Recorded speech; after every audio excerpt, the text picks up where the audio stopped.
Hello and welcome to the show.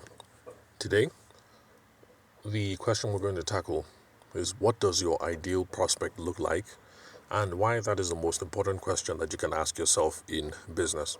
Now, before we continue, for those of us who are newbies, this is your first time listening to the show, we have to define what a prospect means. For those of you who've been listening to any number of episodes, especially if you've been with us since 2020, when the podcast started, you already know what a prospect means. But for the newbies, a prospect is anyone who might be interested in your product or your service, otherwise, a potential customer. And this is just one of the different categories of strangers that you will be dealing with in business. And when I say stranger, let's put it into a context. On the podcast, I say a lot of times that lots of us have problems walking up to total strangers to talk to them about our businesses, to promote whatever agenda or whatever project that we have on hand. So, most of us are perfectly capable talking to our husbands about the business that we want to start, our wives about the business that we're starting, our cousins, our uncles and aunties, maybe, people at work. But then when it comes to approaching total strangers, we become scared and we run out of things to say. So it's a running theme over here on the podcast that I say we have to get comfortable with talking to strangers, and that's part of the reason of the show and the frameworks and the ideas that we discuss when it comes to business development, promotions, marketing, sales, personal sales, those sorts of things. So that's the reason for the whole podcast coming into existence in the first place. So, prospect, anyone who's interested in your product or your service, otherwise, a potential customer. So, whenever you hear prospects, just think potential customer, whether on this podcast or any other podcast that is devoted to business, marketing, and those sorts of things. Now, there are other categories of strangers that you're going to be dealing with, and there's a term that goes before that, which is called a suspect.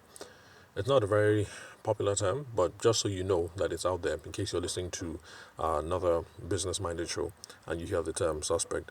So, the suspect basically is just anyone in the wider market, someone who, on the face of it, looks like a viable contact out in the market. For instance, if you sell children's educational toys, anyone with children is a suspect. That's the reason why. At least if you live in Abuja anyway, and you're stuck in traffic, people keep walking up to you with educational toys, what else? All kinds of toys, books, things like that. Even though you don't have any kids in the car, well, these people are actually very smart. Because one day I asked my wife, how come these people keep approaching me all the time to try and sell these sorts of things when I'm stuck in traffic?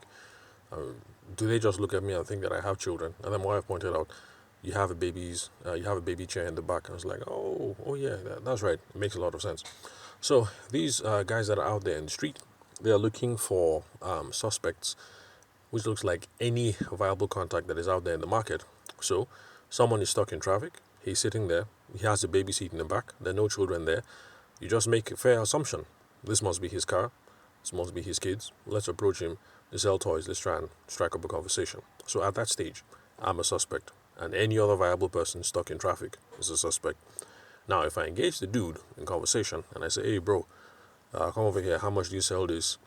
Uh, and, I start engaging the fellow in conversation. At this stage, it looks like I might be interested. It'll be fair for him or her, whoever is selling the toy in the street, to assume that not only do I have kids, I have kids of a certain age range, and they might be able to play with this toy or this board game or whatever it is. And so in that case, I have gone from a suspect and I am now a prospect. Because at first, I was just any viable contact out there, and so it was worth shooting your shot. The guy is here, he has a baby seat in the back, he might have kids. Let's try our luck. Oh, he actually is interested. We're having a conversation. Okay, now I know for sure that he definitely has kids. This fellow is no longer a suspect, he is now a prospect. So that's the difference. Even though on this podcast and other podcasts, you will find that folks pretty much use both terms interchangeably. They talk about prospects when they mean suspects and suspects when they mean prospects. But if you want to go down to it, there's a slight difference. So, like I've pointed out now, anyone with kids is a suspect. If you approach enough suspects, you're going to figure out that some parents only care about educational toys, um, and some kids think that children should play outside, so they should not have any toys. That was me at the beginning of my marriage. I just thought, I mean, it's a conversation, or rather, an argument that I would have with my wife. Like, look, let's stop with all this toy stuff. They're more interested in playing with other things anyway. Let's just see if we can give them some more outside time. So there are some people who think children should play outside. Some people think children already have too much homework and education, so they shouldn't be playing with educational toys. They should be playing with other kinds of toys. And then there are some other parents who favor toys that are hobby specific or profession specific. So there's some parents who only prefer, let's see, board games because they think that you can pick up certain, what's that word? Mathematical skills. No, there's a word that they call it in school. Something aptitude, verbal aptitude. Yeah. So they only prefer some games because you can pick up better verbal aptitude. Some other games for quantitative aptitude and some other games for spatial aptitude. So even if you sell educational toys, these are one of the reasons why you approach enough suspects, but you find out that yeah, the person is a suspect but not a prospect, because you say, here, madam, this is my toy. It's an educational toy. If you do this, your children are going to learn about math and everything. And then the mom responds, well done, yeah, it's a nice toy, but I think my children already study too much. I'm going to get them a PlayStation instead, because when they're at home, I want them to unwind. So it's not every seemingly viable contact out in the market that you approach that is going to be a prospect for your product or your service. Anyway, that's the difference. Let me move on, just in case there are some of you who think I'm splitting hairs unnecessarily. But in a sense, I'm not, because I'm sure you pick up a tension between these two stages, suspect and prospect. That tension is what other people call conversion. That is when we have to engage in some activity that moves people from one stage to another or sorts people out from one stage to another, and so you know where it is that you're going to spend your time. So you find a suspect, you engage. The person engages back. It looks like they might be interested, you engage some more.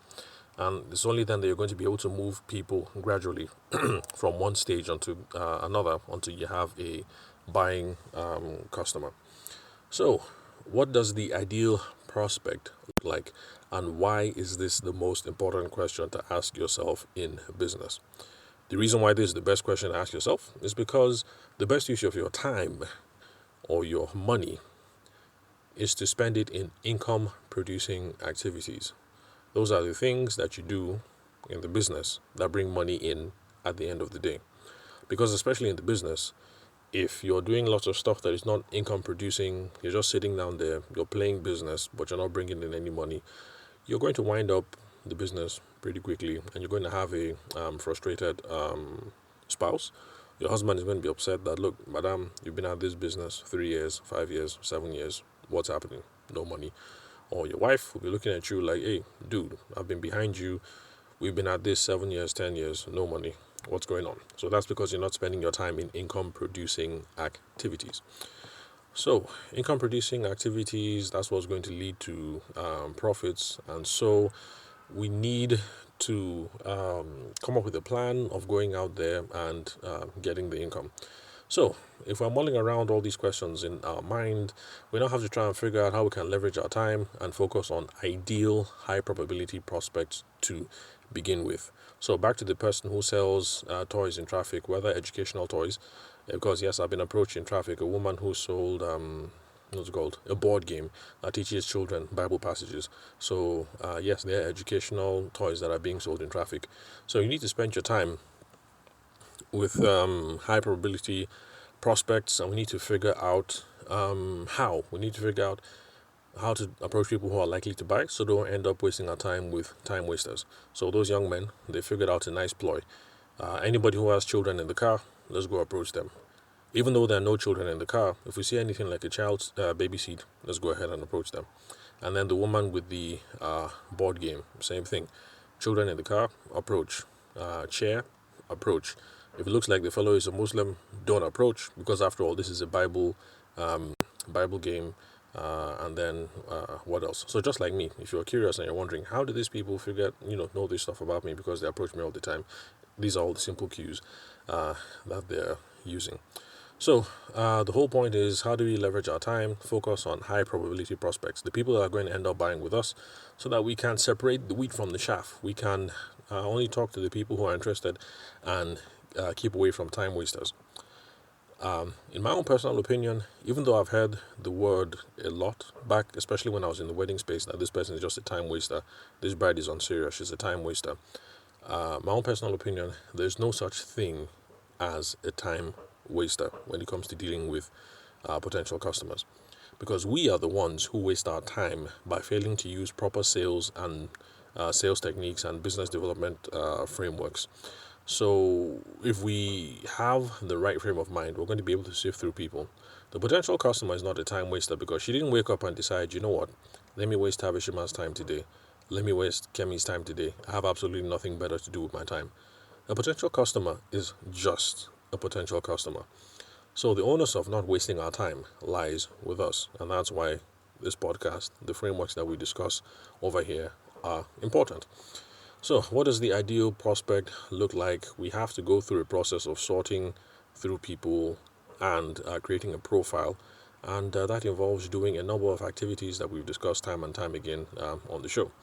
Now, my preferred list of activities, or my preferred type of activities that we should go through when we're trying to figure out who the ideal prospect is this. Number one, we have to list out our best customers. These are people who have given us the most amount of profits, or people that we have found the most fulfilling to work with. So remember, it's the money that we've gotten from the situation, or the amount of fulfillment that we've gotten from the situation. Especially if you have a class of customers that seem to give you both, people who pay up without arguing, without quarreling, and you find a lot of fulfillment working with them. Those are where you're going to be able to get a number of cues as to who your best customers are.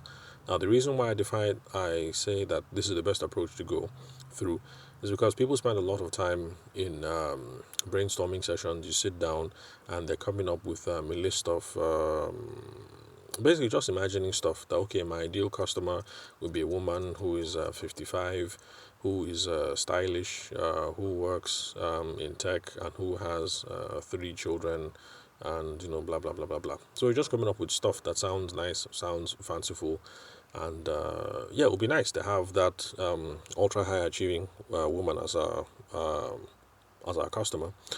But at the end of the day, that's just daydreaming.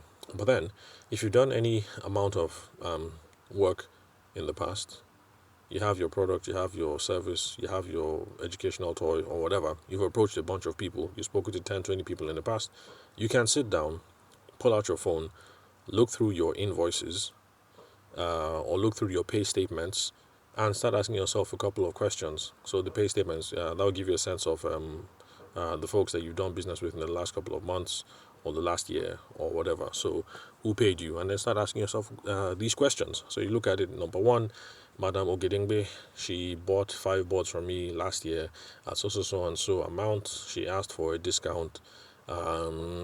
Working for her was quite rough. And then you move to Mr. Pius. Mr. Pius, 2 boards, blah, blah, blah. You just run through the whole thing. You're trying to think, how much profit did you get out of the situation? Who did you find most fulfilling to work with? And then you try and identify some defining attributes. You're going to look at demographics. You're going to look at psychographics. You're going to look at the people's age. You're going to look at their sex. You're going to look at their occupation, their hobbies, their interests, economic groupings, those sorts of things. And now you're going to start identifying commonalities. After identifying commonalities, forgive me, then you're going to start seeing the makeup of your ICP, your ideal customer profile, as it's called these days. Your ideal customer profile is now going to start emerging. And in this sense, now there's no need for guesswork. There's no need for making things up. You don't have to sit down and start manifesting a 55-year-old woman who is upwardly social, mobile, who works in the tech space, who has 3 kids, and who loves designer bags. So there'll be no need to sit down and start making things up and manifesting, because you have clear data that is derived from your real life personal business experience, and this will give you the criteria to identify your ideal customers. So now you have a template that you can use to target your ideal customers. If you look at the folks who have paid you over the last month, over the last years, the last couple of weeks, you've seen how much money they paid, who you found most fun and fulfillment working with. You look at their defining attributes. How old were they? Male or female? What job do they do? What are their hobbies? What are their interests? What else? You come up with a couple of commonalities. Then you get a sense of who it is that you have to start running after. Now, this is not going to get rid of the tension that exists in most businesses where you have all the data. You can see that this is your ideal customer, but that is not the customer that you want to end up with. You still want to keep pursuing the 55-year-old woman who works in tech, who is upwardly social mobile, who has 3 children, who loves designer clothes, and who doesn't argue over prices. So yes, you still want to target that woman, but that's a separate question entirely. That is not who our ideal target customer is for now, but that is more aspirational. That is the market segment that we want to end up with in the future. It's a different question, and there are tools for going on about that. So we just have to live with the tension for now. Now, let me give you an example. I have a female friend who is into property development. And yes, you heard me correctly. Female friend, but she's into property development. At least in this part of the world, it's unusual to find a young lady 35 and under who is into this sort of world, building projects, architects, cement, electric cabling, what else? Dealing with foremen, production timelines, blah blah blah. But that's what she does, and she absolutely loves it because she grew up with a father who was into property development. All the other children were not interested in it. She's the baby of the house, so she spent a lot of time on sites, and this is just her world. So I don't care about cement timelines, foremen, plaster, decking, all the stuff that people like that have to go have to do. But for her, that's her world. She comes alive in those sorts of environment. Now, her intended market is to work with small-time developers in Abuja, not the big folks, not the brains and hammers and all these other people, because they have stringent payment conditions, payment terms of 30 to 90 days. In other words, you deliver the cement today, January 1st, but it's the term of a contract that they're going to pay you February 2nd. She doesn't want to deal with that kind of hassle. And neither do I. Although, back when I was in the photography space for some corporate clients, the non-governmental organizations like the British Council and some of the embassies, I didn't have a problem with that because they're good for their word. So you deliver the project today, January 1st, and they say they're going to pay you February 3rd. My wife just said, hey, let's keep on doing business with them. We'll just take it as savings because they pay whenever they say they're going to pay. So she doesn't like those sorts of payment terms and those sorts of hassles. So her ideal people that she's looking at, property developers, Abuja, all the way up to Nasarawa, so that she can handle their supplies or work on some of those projects.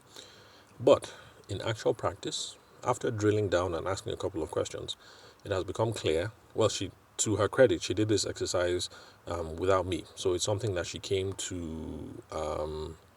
It's something that she came to realization on her own. So she realized that she's dealing mostly with women in Abuja who are trying to put aside an estate apart from their husband's property, or women getting ready to retire and who want their own home.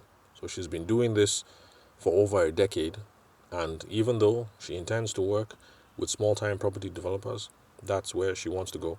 Actual practice is the people who are giving her money now, the people paying house rent now, the people paying for school fees now, and paying for medical bills, and paying for foreign travel, and all that, are women in Abuja who say, you know what, my husband has his own thing going.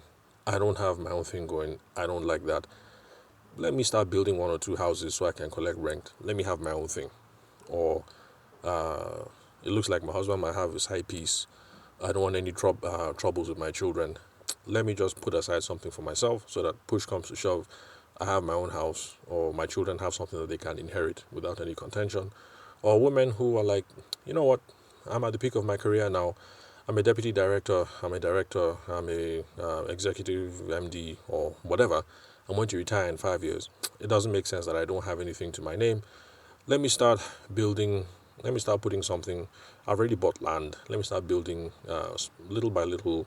Let me get something of my own, for me and my children in case the shit hits the fan. So those are the sorts of people that she's dealing with right now. So after running through this exercise and getting the intel, it now becomes clear who she should be running after.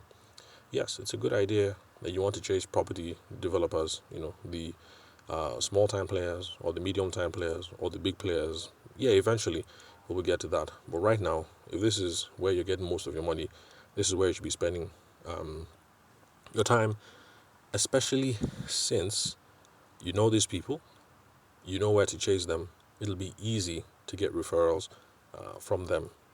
Eventually, we can take a crack at the small time or the mid players or the big players in the property development market. So, food for thought today: which market should you pursue? Should you look at your desired market, the people that are up there that have the juicy margins, or remember, I'm just limiting it strictly to this lady who is my friend in property development.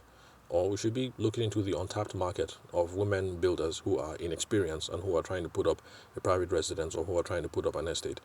And when I say untapped, I mean untapped because we don't have people, or at least I haven't seen people in Abuja running around saying, you know what, I'm going to market exclusively to women inexperienced builders who want to put up their first home for whatever reason. So I think that's an untapped market. People are just not paying attention to that because the average developer is a man. The average person who is trying to build a family home, do this or do that, happens to be a man. So I don't think folks have keyed on that. They actually are women who have bought one or two pieces of land, want to put up something, but don't have the foggiest idea where to turn to and how to begin putting things up. So, of course, you know my take, and I know I know that this is repetition, but let me say it again. I think in this situation, lean into the first time builder market because they are providing you money today. You can build a good network of referrals today. Especially since women in these sorts of industries feel like they get taken advantage of by male servicemen, male technicians, male laborers, those sorts of things. My aunt faced these difficulties, but in her own case, it was made a lot easier because she has a son who's an engineer. So once he was able to make some time from work and come and sit on site and supervise everything, things moved a lot quicker. But not everybody has a son who's an engineer. So for my friend who's a property developer, someone like her, woman to woman, esprit de corps, someone I can trust. It makes things a whole lot easier. So you can do that, gain traction in this profitable market for a while.